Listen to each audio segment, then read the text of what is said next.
Hi, Bethel, and welcome to day 3. Today, your devotional will be focused on Joshua chapter 7 and 8.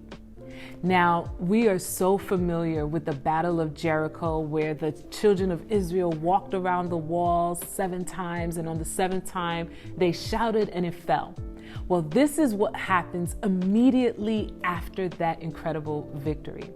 One of the things you'll see is things did not work out as planned during their next battle. In fact, not only were they defeated, but men lost their lives. And as a result, one of the things that happened was Israel was paralyzed with fear and their courage melted away.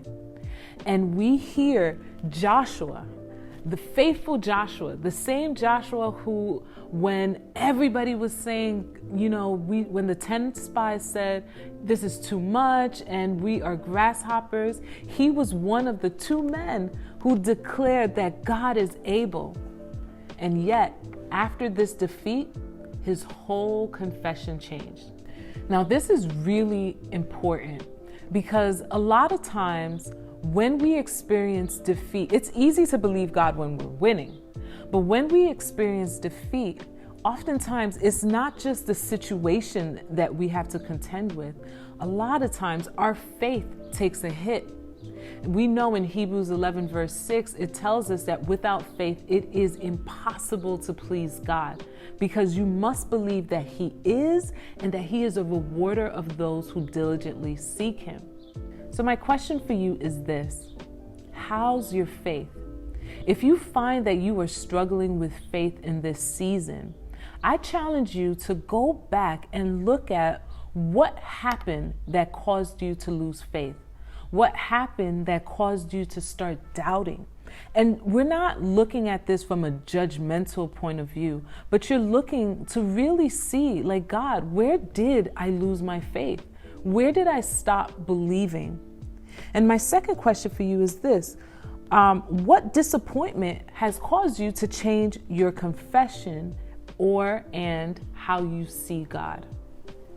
Listen, as Joshua was crying out to God and was and sharing his disappointment to God, God answered him, and God told him to get up. And as you read the chapter, you'll see that God gave him very clear explanation for why they experienced the defeat and what he needed to do in order to experience victory. So as you are praying to God, as you are pouring out your heart and telling Him what your disappointments are, listen for His instruction.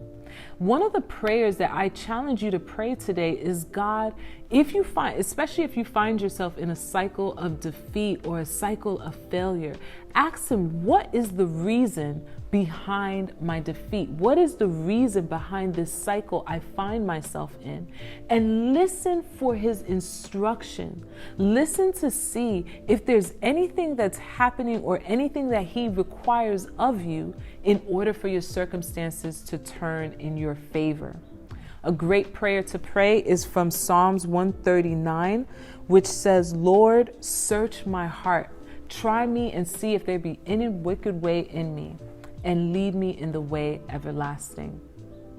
That's it for today, and I hope you will join us tomorrow. Have amazing conversations with God.